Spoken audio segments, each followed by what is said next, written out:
Well, my dad came here on a schooner in 1932. She was an old rum runner that had her foremast shot off, not when he had it, but prior to that. And he came up the river and was just enchanted with it because the old schooners, the great big coaling schooners, were still at the breakers yard down there at what's now the Noank shipyard. And they were still upright and you could see their masts. Well, I couldn't even pronounce the name Noank. From Fisher's Island, 3 miles away, it was a mysterious little village below the beautiful thunderhead clouds that rise up every summer afternoon over the hot fields of Connecticut here. We grew up on the waterfront. From the time I was 7, I just fell in love with the water, and my brother Leroy and my oldest brother Herb and my sister Alicia, we all enjoyed. And Vivian. Yeah, and Vivian, my youngest daughter Vivian, that's right. Mm-hmm. The south end of Noank was my home. My grandfather and father both worked over the hill in the Noank shipyard, and I grew up between the shipyard for a play yard, or I was in the Eldridge boat shop watching them build boats and telling people I was going to be a boat builder. Well, Noank is a peculiar place. It's a sacred place to the Native Americans when the Europeans first came to this area. And I tell people Noank is a state of mind, not a state of being. We stayed independent. We're part of the town of Groton, but we're not a part of the town of Groton. People came to Noank not only just because they loved it, but there was an appreciation of its funkiness, of the light, the air, the openness, the mixed uses, all the eccentricities of it. I love living in a coastal community. I love a community so tied to the water. There are some wonderful people in Noank with a lot of maritime history. One of Charlie Pratt's favorite comments about Noank, and the reason that it hadn't changed more than it had and was still quite a bit behind a lot of the other more developed areas, was that it was a peninsula. And his reference was that Noank is on the end of the road to nowhere. No one passes through Noank. You have to go there because you want to go there.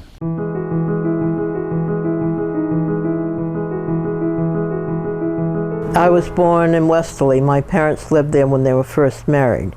They moved back before I started Noank School. My mother was born here, my grandmother was born here. And the 6th generation of our family is going to start Noank School in September. I lived down the other end of Noank, down Spring Street, where my grandfather had built a house in 1898, and my mother was born there in 1900. When he was working in Bath, Maine, he met a girl in Freeport, and they got married. And he was told, if you want to make money, go to Noank, Connecticut. Because they had 500 men employed at the Noank shipyard at that time, and he came down and worked there. The Palmer shipyard is now the Noank shipyard, and my great-grandfather, John McDonald, was superintendent of the Palmer shipyard. He's the one that sold the land for St. Joseph's Church to the Catholic Church for $1. He was also part of the group that was forming the church. And he owned the house on Church Street that Paul Bates now owns. My grandmother was born in that house. Robert Palmer, the man who built the shipyard, went on an expedition up to Prince Edward's Island to obtain workers, and it was known that the workers from Prince Edward's Island and Nova Scotia, and I guess up Maine, were good shipbuilders, and he needed them. My great-grandfather, John Ellis, brought his entire crew down. The Noank shipyard took in all the way from Abbott's North Line down to Lighthouse Point, and both sides of the land there, they were building vessels on it. And that was the industry that brought people to Noank. About 1910, my father came over from Sicily, Albert Bonomo. And he was one of 4 brothers, and they all decided to come together to the United States. And then when he came here, he boarded with the DiBiase family, where the chain fence is. And so he bought it there because he got a job at the Noank shipyard then. And they had a big gang working at that time. And so then he met my mother, Maria Bacchiacchi, and they got married. And, Judge Arthur Anderson married them in Noank. So they decided to buy a house, and they bought that house that's across the street from the Baptist church. And so Arthur Anderson took care of the whole works, and he bought that house for $2,000. My father was in the Air Force. He was down in Carnegie Institute learning to be a radio operator. And he come back and he found out there was no jobs for radio operators. So we went fishing to survive. He was single at that time, of course. After I got out of the Coast Guard, I came back here and sought a place in Noank and drove in one night and looked at the house on the corner of Sylvan and Main Street. It was $22,000. It's a lovely federal-style house right opposite the park there. And I thought, oh, that's a lovely house, but it's much too expensive. So we ended up buying one down by the lab for $7,500. I guess our first contact with Noank was as a result of getting to know Lloyd Bergeson, who lived across the street. And he had a New York 30. And somehow I had gotten involved with him racing. The reason we came here is that Sandy was a GI going to Middlebury and answered an ad for a sailing instructor at Watch Hill. And then from there we met, among other people, Lloyd, and then we started wandering here. So I was working for the Lathrop Engine Company in Mystic, so that I had a real job that I could take to the bank and show them that I was a reasonable risk for them to loan me the $10,000 that we needed to buy the house. Went to a vocational school run by the state of Maine in Lubec for wooden boat building, and they have an apprenticeship program, and I apprenticed under Joel White at Brooklyn Boatyard, so I moved to Brooklyn. While I was there, Maynard Bray lives in Brooklyn, and he suggested me as a candidate for working on the restoration of the Morgan at the seaport. So I came down and I liked the area and came back. I always admitted that I had an inordinate interest in wooden boats, and was curious to see what other people were doing and how they were maintaining them and what was being done.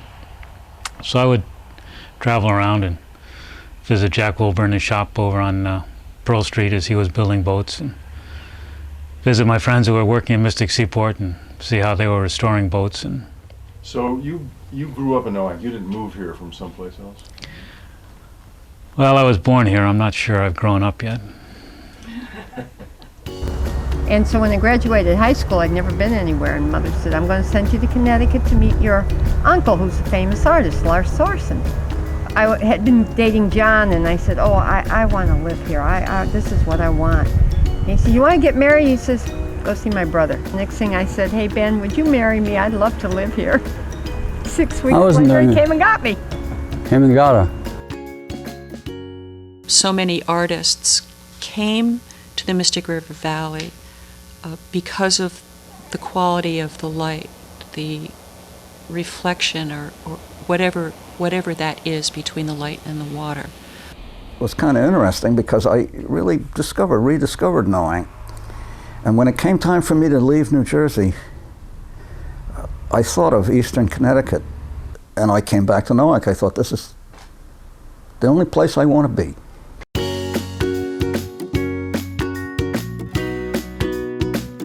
We had musical plays at least, I think, once a year.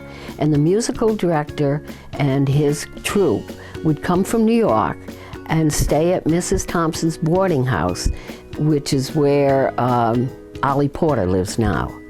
Because Fitzpatrick's ran a boarding house for actors and actresses from New York. And on the other side of the street was the Clock Studio, and they served afternoon tea. And there again, we were fascinated by chauffeur-driven cars who would come there from Watch Hill and different places, and how they dressed. There were so many shacks and sheds and funky little places going on, that only added to the vitality of what the community was all about. And it was such a mixture. I lived in the part of the neighborhood down under the hill, as they used to say. On one side of the street was a fellow that worked the late shift at EB as a lead burner, and he'd been a dory fisherman as late as the 40s anyway, after the Second World War, working on schooners in the sort of classic captain's courageous way.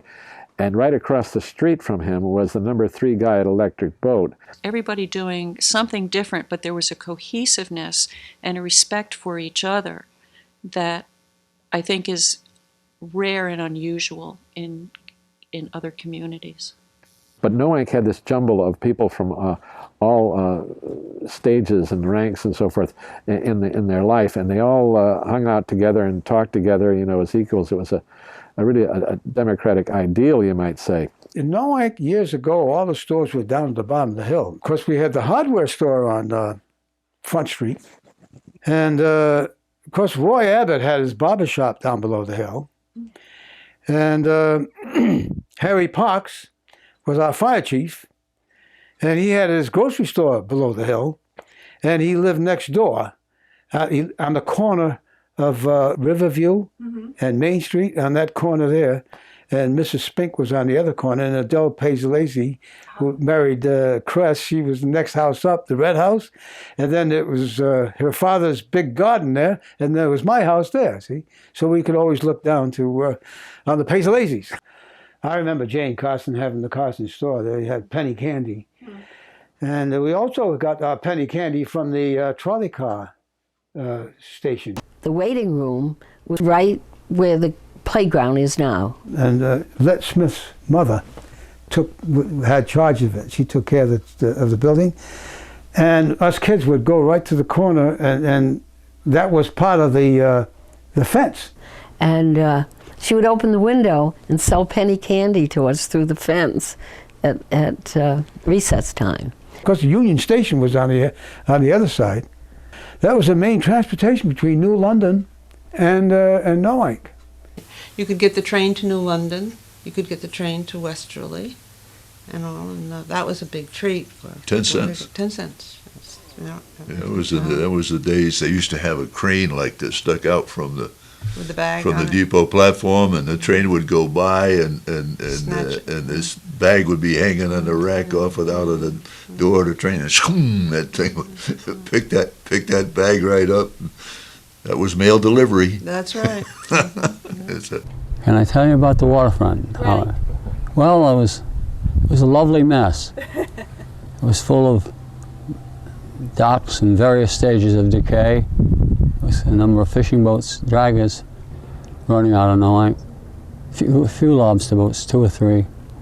A big fish house over here, where there's nothing now, and quite a big dock, ice house, and a couple of run-down buildings. It was a total mess. Some kids weren't allowed to go down by the bad west side of town. There's a bunch of fishermen down in there, and some bad houses down in there. You're not allowed to go in there. This is a 3-block wide town, and there's some places you're not allowed to go.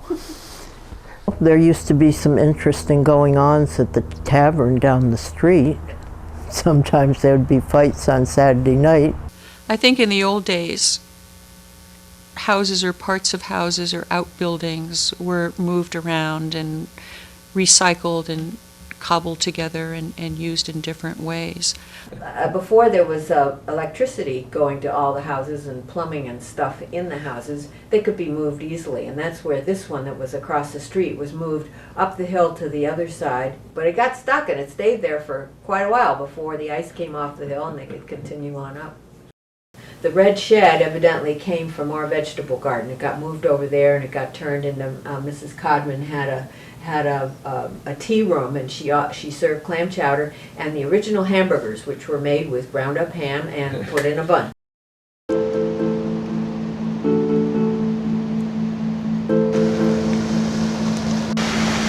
We'd come home from high school and I was down in my shop at home there, and First thing I know, Bill Meester was down with me. His mother come down, said, you better come home because the wind had just blew in. And before he'd gone, 2 trees were down. By the time he'd gone, 2 trees were down in my yard. Well, urban renewal came through on September 21st, 1938, when the 38 hurricane cleaned the waterfront right off. There was a few spiles standing. We only owned half the house at that time, and my father had finally managed to buy the north half of the house 2 weeks before the hurricane, and it blew one wall out and another wall in, and we had 10 feet of wreckage up against the house over there. Then my Uncle Bart was running up the hill, and the wind was pushing him up the hill. And we hollered at him and says, come on over the house here. He says, no, I got to get home, just before the hurricane really hit. And just as he turned the corner to go cut across the church, just as he got by it, the church steeple fell. Yeah. And that was the long one, the high church steeple. Yeah. And there was nothing but timber and pieces of wood and boats and crashing on the shore. And the warehouse, which sat to the south of us, the roof blew off the warehouse and flew like a kite and ended up in the driveway just before Dad's Nash. My father was still trying to get home from EB. He and Floyd Thompson walked from EB to here in the hurricane. And when they did make it home, he got down to Floyd's and asked Floyd if he had any medicine for coughs. And Floyd said, I think I do have a bottle of medicine. It was a scary episode I don't want to see again.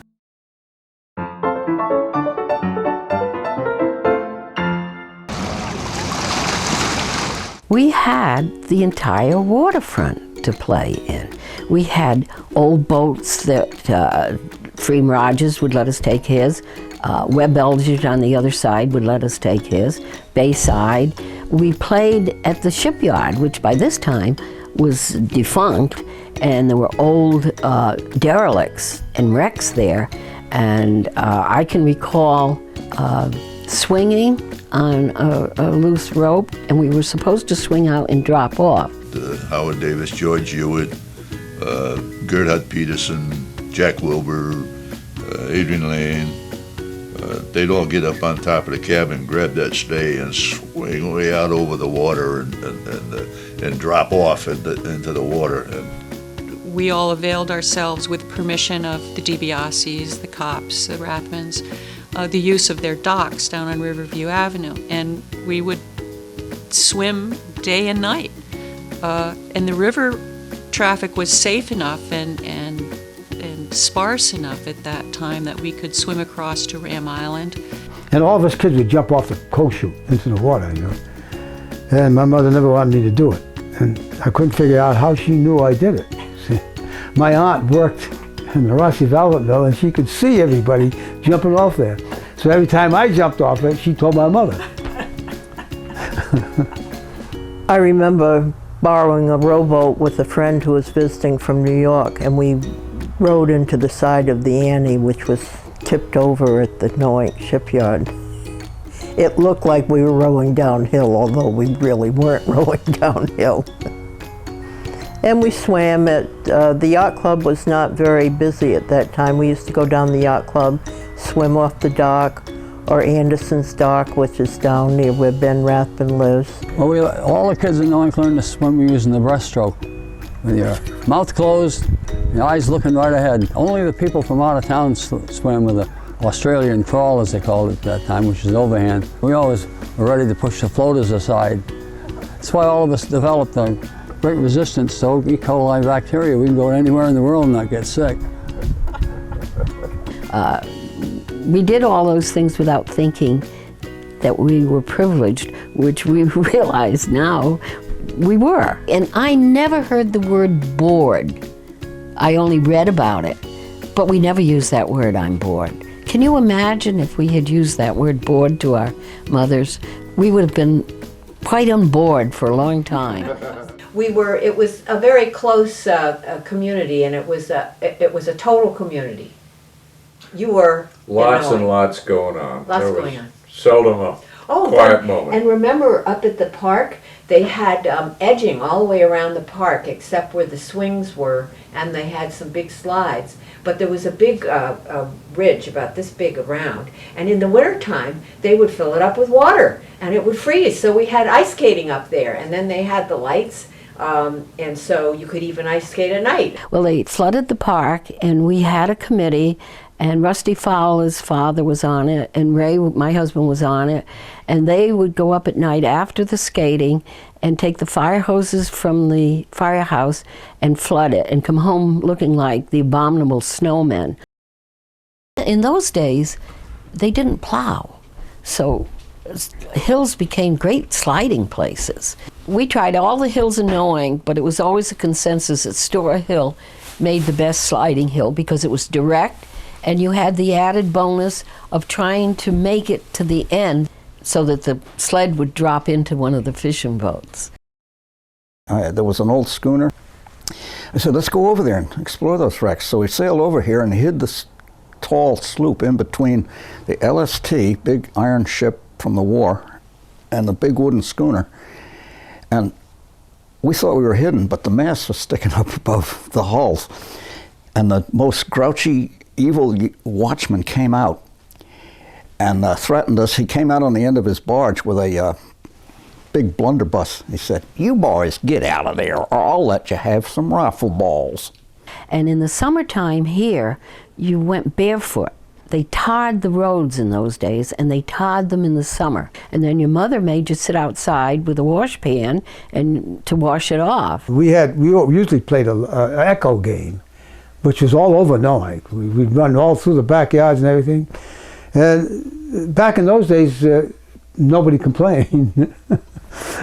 We used to, as kids, we could run through everybody's yard. You're always taking shortcuts to go to your friend's house or something like that. Which nowadays you don't do that. The kids used to be able to snatch a pear even now and then. Yeah, right. And dogs were running all over the neighborhood. Everybody had pets and all. Most families had dogs. At least one, maybe two. And they were all familiar to everyone, especially to the kids. Well, we all knew them by name. They all had their quirks. They had their places that they visited and friends that they liked to hang out with. And there was Al Meister and George Hewitt and myself, and George especially was always getting a hold of some old boat. And we'd go down to his yard where there had been a boatyard down, well, where Vic Burdick lives now, there'd been a boatyard, and we'd go down there and we'd get a hold of some old rowboat that needed work on it and haul it out and try to make the thing float a lot. So we didn't have time for mischief. We were busy. Everybody knew each other. Yeah. We all knew all the families and all that. So all of us kids all played together and fought together.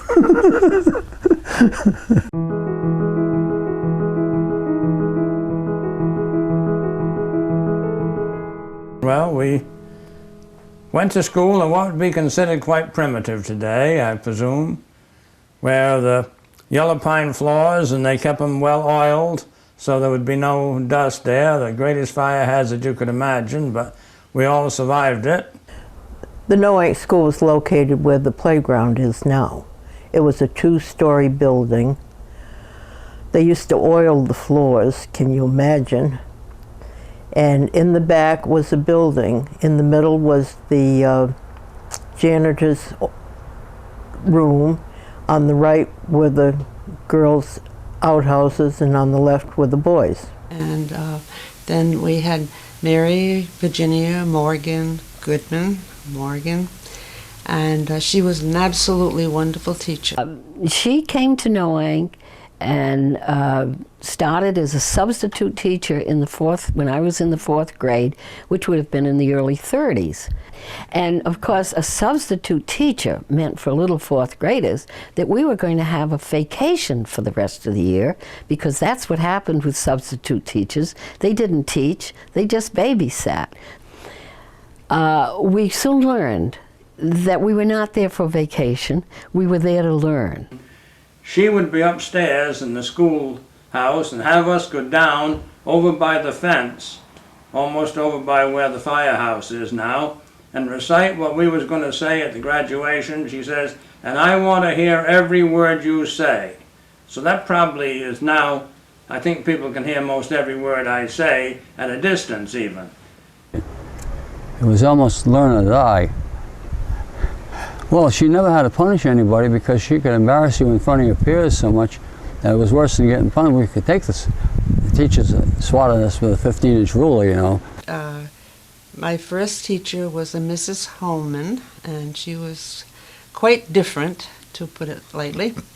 And it's the only time I ever saw a teacher ever hit a child.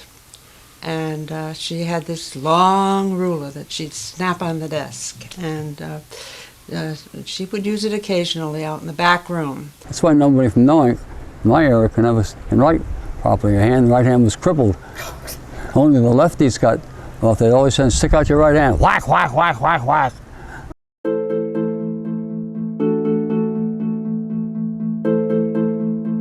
The nice thing about Noank is that you can do a lot of different things that are related, that have to do with the water. For instance, I've been involved with the Noank hatchery, which is now changed from a lobster hatchery to a shellfish hatchery, and then have the boatyard here at West Mystic, which is just up the next turn in the river.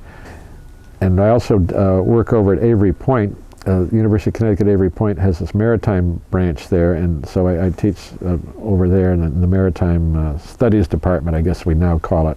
And that's good because I can do all these different things and they're all sort of back into each other, and so the research and the energies and so forth are all synergistic, at least on good days they are. I'm getting back into the design thing, and I opened a yarn shop and I do yarn.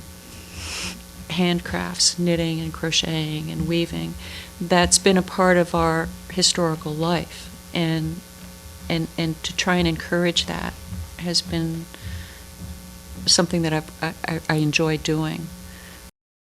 I was building sails part-time. I'd been racing international 14-foot dinghies and had been building sails for my own dinghies, and then for people who thought the sails looked pretty good and went pretty fast and ordered them from me. It came to a point where I had to fish or cut bait. I either had to build sails full-time or give it up. Joanne Hellier, a good friend of Sydney's, suggested going to see Pat Quaratella. I went up and saw him and we struck a deal, and Pat made it very easy for me to rent his space up there and on the 3rd floor of the Universal Food Store. Worked for my father for 16 years on a 32-foot boat. I was 14 years old when I went on summers. And I used to get fired about once a week. I'd get sick every time I got rough, and he'd wipe me off and say, now that you're through throwing up, I got some work I want you to do. So I learned to work hurt, and I learned I could swallow hard and it wasn't going to kill me to get seasick. What's this aha navigation that I wrote about? Well, we were fishing in what I call the Joshua Slocum era of marine navigation. In other words, we had a clock, we had a sounding line, which was a fish line on a rod or a hand line, and we had a compass. My father always ran with time and compass no matter where we went on the course, and we slowed down and shut the engine off if we dared, and listen. You see if we could hear the surf on Fisher's Island. Couldn't hear anything, couldn't see anything, so we'd proceed along, putt along.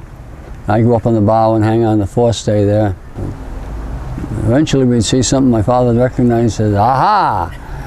We're right here. Now it's another 3 minutes on course of such and such. I'm clerk in the Noank Fire District, and I attend monthly meetings, and I distribute mail, and I record water bill payments, and I answer questions, particularly with lawyers that call up and say the closing's going to be in 15 minutes. We have to know if they owe any money. We spent a lot of time on the Haley Farm, and I was so happy when the state decided to make the money available if the Open Space Association would match it. And this was early on in big developments. This was also early on in people saying, I don't think I want to have that here. The end result was that the state said that they would, in fact, buy the Haley Farm if we would raise the town's portion of a town, state, federal open space grant. And we went at it by ourselves. And for the next 3 years, we had a major fundraising of all sorts. We went over the top. And those funds have been in an endowment set aside, and the interest from that every year pays to have the fields cut on the Haley Farm.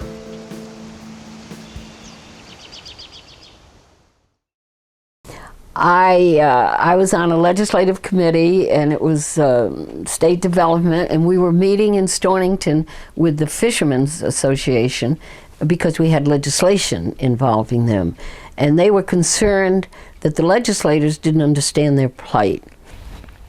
After she got her kids through school, she started to go to Eastern Connecticut up in Willimantic to get her own degree. And then she became state representative for a few terms, and then she was judge of probate for a while before she retired. And we said, yes, we understand. And someone said to me, you wouldn't know how to lobster.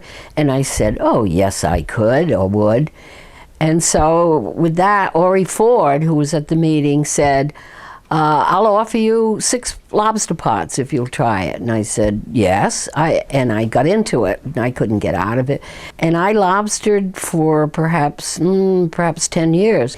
And I was successful in the legislature in defending the lobstermen. So all in all, it was fun, and I was able to get lobsters too. So I decided that I wanted to join the Army Air Corps. At that time, it was the Army Air Corps. So I took the examinations for it, and I finally got in May of '42.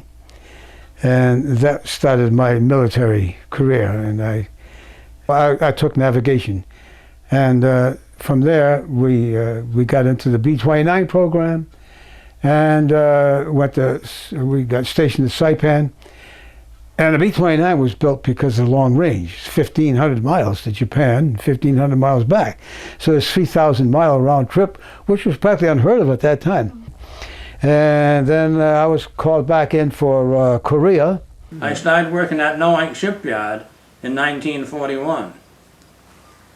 My grandfather had died in '38. He worked up to the time he died. And one thing he did not want me to ever be was a caulker. And he thought really you shouldn't work in the shipyard either. He wanted something better for me, but I did what I wanted to, and I went to work in the shipyard. Well, I really got in caulking a lot deep in 1974 when we had the Morgan out and recaulked the whole bottom.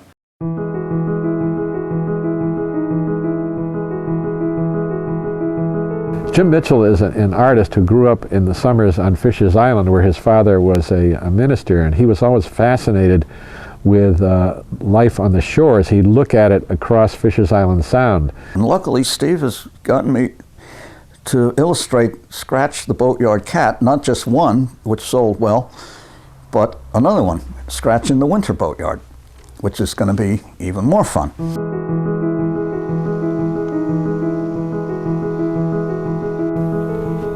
When I was young, I had a good fortune of coming across Sandy Van Zandt, local sailmaker. And he suggested that if I wanted to keep sailing as an avocation, I should make my vocation doing something else. I spent most of my life working on houses as a carpenter. More recently, I've slipped into my greater passion, which is wooden boats. If it was just working with wood, there's a lot to that.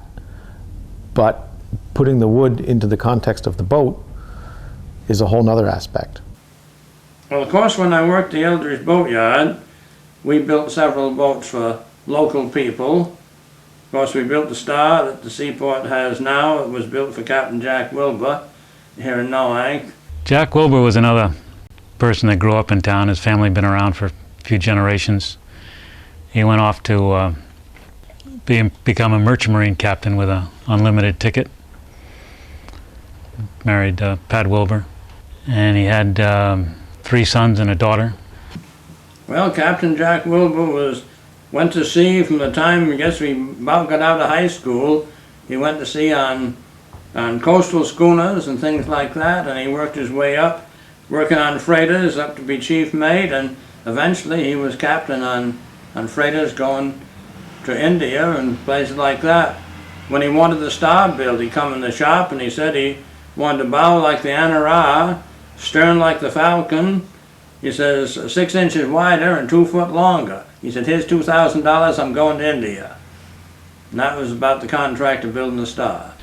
Typically, he would work 3 months at sea and 3 months at home, and then 3 months at sea and 3 months at home.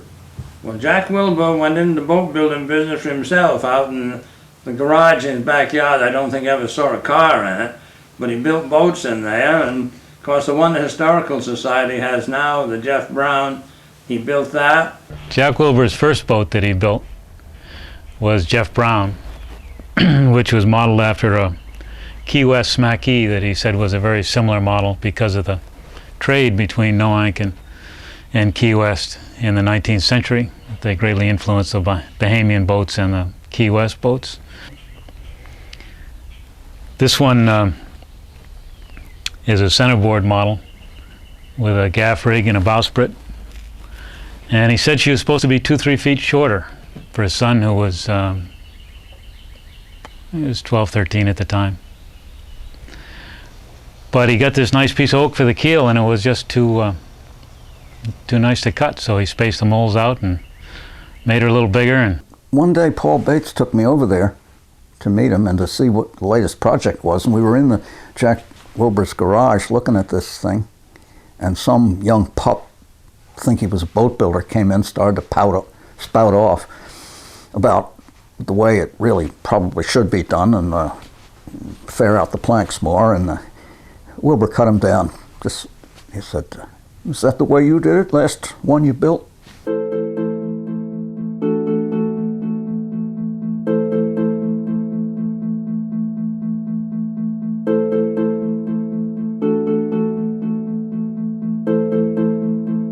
And after that, Jack built a couple of smaller ones. Then he said to me one day, he said, well, I'm going to build one more boat. He said, you've had a heart attack, you able to cork it? I said, you've had a heart attack, I can cork it if you can build it. So he built it, but he only got to use it about once before he died. Jack Wilbur was a unique human being. I built my first boat. Of course, I had no record at the bank at that time other than a depositor. I didn't have a record as a businessman. So the bank shut me off. And I was sitting there not knowing what to do. Sitting on the rail thinking, Jack comes up, what's going on? I said, well, I've got a problem. He said, well, what's your problem? You can solve any problem if you think about it long enough. I said, well, I'm out of money. Well, that's not a problem. He said, how much do you need? I said, well, I need about another $5,000 to finish the boat. I can't put it in service till it's finished, and I need the money to buy the materials. So he said, oh, hang on, don't go anywhere, stay here. I'll be back in a little while. First thing you know, he comes back, hands me a check for $5,000. I said, he says, it's not a gift, it's a loan. I'm going out to India. If I come back all right, you owe me. And I didn't tell anybody till after he died, but he saved my life. in a lot of ways, the old boats are preserved on paper and through half models in the museum collections. But I think if we actually keep some of the boats going, then people will have an opportunity to sail the boats and thereby also appreciate the other aspect of them besides their aesthetics. What we're trying to do here is preserve not so much a piece of Noank, but at least the old wooden boat culture, and there's an opportunity here for people who have various wooden boat projects to keep their boats. One of the best examples of how this community has a collective consciousness for maritime preservation is personified by Jim Mitchell. If you run into Jim at the Universal, he'll come up and say, I've just discovered the lifeboat that came off of some famous boat and we've got to go save her because they're going to cut her up. Down in Singer's yard, he said, I'm moving that catboat or I'm going to cut it up. It was a Herreshoff, 1880s, cat yawl, 30 feet, a famous boat that he said, well, you can have it for $60, but you got to move it out. So I moved it over into what later became Maxwell's yard, and it was out of his way. It was beyond me, so I put it in the paper as for sale for $300. And I got 2 replies back in the same mail. It's in the Herreshoff Museum now. Wow. I think it got saved. Paul Bates knows all about it. And Paul, over the years, has helped me so much. He and I had an unofficial boat collecting game. I was winning on tonnage for a while, but he had more numbers. That's Falcon. She's a boat that Bob Whitaker built in 1946 for Errol Crosman when he was coming back from the war to go lobstering. His father Ivan worked on it. Out in the yard is a 25-foot lobster boat that was built by Webster Eldridge in 1911 for a gentleman in New London. It was originally named the Dodo, and then Frank Fitch brought her back to Noank, named her the Nancy. Ivan Crosman had her and named her Foam.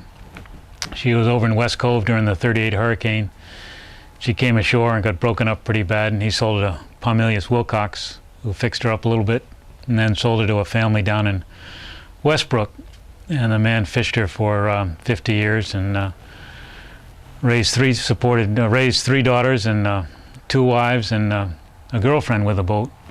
She is a little closer to the evolution from the sailboat to the motorboats than Falcon. She has a lot more rocker in her keel and kick to the run back aft. So I felt the only prudent thing to do would be to rename her the Nancy after Nancy Destang. And then when she gets fed up with me and leaves, I could rename the boat after myself, the Dodo. Then my uncles decided to build a big boat, the Baby Second. And it was a big boat. They built it right down on Noank, right here at Sisson's yard. Sisson's boat yard, right next to the Bayside Inn. The boat Pelican, Brian, my son Brian, got it from Paul Bates. I think the exchange was $1. But the boat is built in 1925 by Frank Bracci, who had a little boatyard down south of the shipyard, south of the Noank shipyard.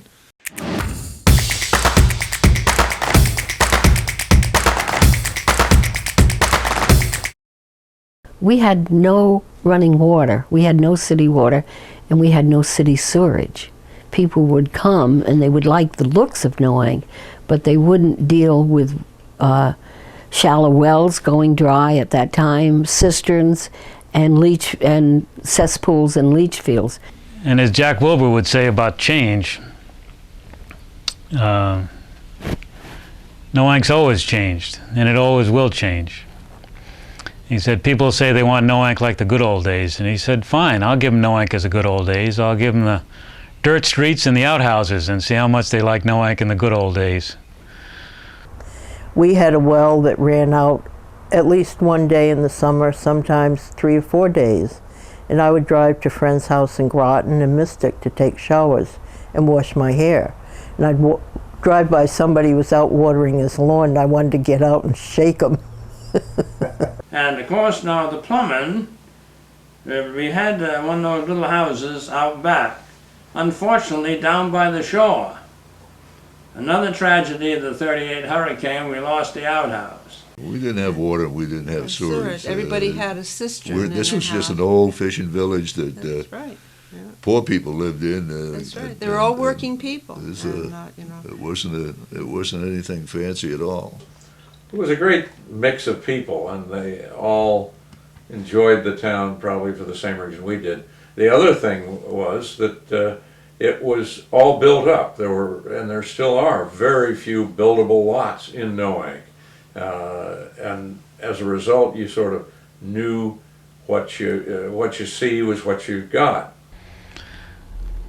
We do have a few people that come to Noank and say how perfect it is, and then it's amazing how soon after that they know from where they lived before how to make it better. And that takes a little while for a few of us to adjust to. My main objection is people that see Noank and they think it's such a quaint, charming little place to live, so they buy a piece of land or a house and put up something that no more belongs in Noank than the man in the moon. And of course, down all the moorings, you never saw any moorings outside like they are now. Nobody ever thought of having a mooring down near Mouse Island, but look at them now, they're way down that way. Change is great, but it should happen with the consensus of everybody. And I don't think many people come to Noank trying to change us. There is a myth around that they do. We've been very fortunate, I think, in the village that each one of those groups have come in so far, have come into Noank because it is what it is, and they haven't tried to change it. And they've come to Noank to appreciate what it is and try to help in various ways in the historical society, whatever it is, to enhance what's already here without coming in and tearing down things. But I think we're now right on the edge of that possibility. I especially appreciate the fact that there seems to be a collective consciousness for maritime preservation in the area as a whole, but in Noank in particular. It seems to have preserved a fair amount of that. It's in great jeopardy now, but it's preserved a lot of the past. There's something wonderful about Noank in that everybody who lives there loves living there. It's as if they just have found where they want to be. We grew up here. We married here. We've been married for 58 years. We raised our children here, and 2 of our grandchildren were raised here in Noank, and it's been a wonderful, wonderful place to live.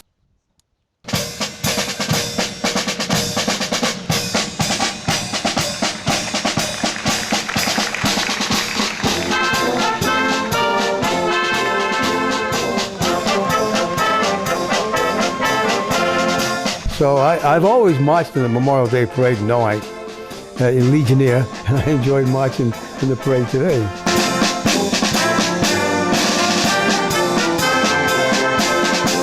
Noank loves to have a parade. Yeah.